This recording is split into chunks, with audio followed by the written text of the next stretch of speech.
पूर्ण आचरण प्रकट होना ही कुल मिलाकर के ईमानदारी का प्रमाण है। ईमानदारी का प्रमाण तो वो क्यों नहीं होता?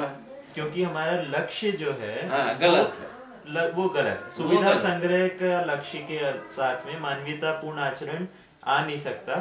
तो उस चक्कर में क्या है, भले ही हमारे को इस समाधान की बात ये सूचना के रूप में मिल गई हो, जब तक लक्ष्य हमारा सुविधा संग्रह है तब तक बात पूरी नहीं होती।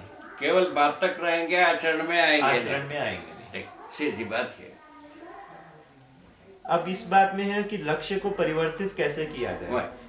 लक्ष्य परिवर्तन होना ही इसका मूल मुद्दा है। अब रह गया लक्ष्य के प्रति ये क्या स्टेबल है, वो क्या स्टेबल है, उसको सोचना। और तीसरा अपने रेफरेंस में मिल गया, धरती बीमार हो गई। यदि धरती के साथ अपराध मुक्ति होना है तब तो हम समाधान समृद्धि पूर्वक जीना वरना होगा, या सुविधा संग्रह के साथ जीना कंटिन्यू करना होगा। इस पर अपन सोचा। सुविधा संग्रह विधि से तो बस धरती बीमार हुई। प्रमाण यही ना, मानव सुविधा संग्रह विधि से जीने के प्रयास में धरती बीमार हुई।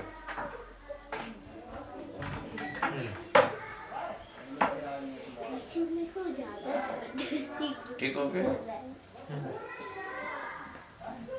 हाँ बाबा, ये ठीक लगता है कि सुविधा संग्रह और समाधान समृद्धि इन दोनों के बीच में विचार के स्तर के ऊपर विश्लेषण को स्वीकृत होने की आवश्यकता है।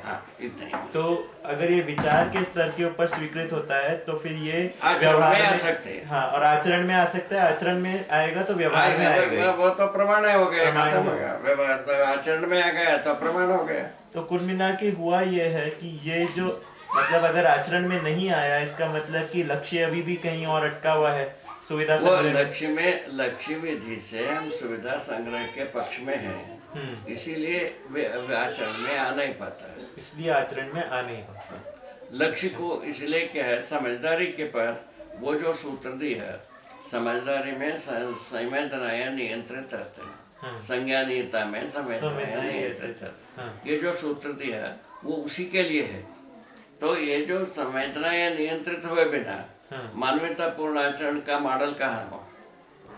सही बात है, उसका मॉडल ही नहीं बन सकता। ठीक है ना? वो कुल मिलाकर के बात यहाँ आ गए। उसको सुविधा संग्रह विधि से प्रधन के बिना हो ही नहीं सकता। ठीक, पहला बात। बाकी हो चाहे ना हो। अच्छा, प्रधन रहेगा तो बाकी सब रहेगा ही। वो एक के साथ एक दूसरे जुड़ी हुई कड़ियां हैं। इन आधारों पर सर्वप्रथम अपन इन जो है ना, जो अमानवीयता मानव चेतना विधि से जो है ना, जो बात बनी हुई है चौखट, उन चौखट से मुक्ति पाना वैचारिक विधि से। वो कैसा बनेगी? समाधान समृद्धि पूर्वक जीने विधि से। ये चौखट से मुक्ति मिलेगी। कितना बढ़िया नुस्खा है। तो समाधान समृद्धि विधि से जीने से इस जीने की लक्ष्य बनाते हैं। इसको छोड़े बिना वो लक्ष्य के लिए प्रोजेक्ट नहीं बना सकते। इसको छोड़े बिना, इस विचार को छोड़े बिना किस बात को, जो ये जो प्रधानवादी बात होती है, इससे मुक्त हुए बिना हम स्वधन के बारे में सोच ही नहीं सकते, प्रोजेक्ट ही नहीं बना सकते। प्रोजेक्ट तो मानसिकता में ही बनता है, विचार में ही बनता है। ठीक है ना? प्रोजेक्ट बनने की बात जो है ना, कार्य योजना बनती है। सही बात है। कोई भी कार्य के मूल में विचार तो रहेगा ही। और विचार में विश्लेषण अगर अधूरा रह गया है तो काम भी अधूरा ही होगा। ऐसे तो बातें हुआ। ठीक है बाबा, इस विश्लेषण को अपन पूरा बहुत काम कर सकता है ना। हाँ बाबा। इस एरिया में बहुत बड़ा भारी बाउंडर है। इसमें जितना हम 2-4 कंपोनेंट को पहचानता हूँ, किंतु आप लोग 2000 कंपोनेंट को पहचान सकते हैं। आप लोग इतना ज्यादा डिटेल में जा चुके हो। सुविधा संग्रह के डिटेल में? हाँ वो तो ठीक है। वही बात।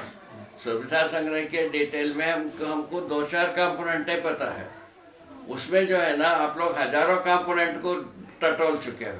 ठीक बात है। इसीलिए हम उस भाग में हम ज्यादा डायलॉग करते भी नहीं, हाँ जरूरत भी नहीं है, ऐसा बनता है। ठीक है ना। कुल मिला करके हम समझदारी से ईमानदारी में कनेक्ट होने में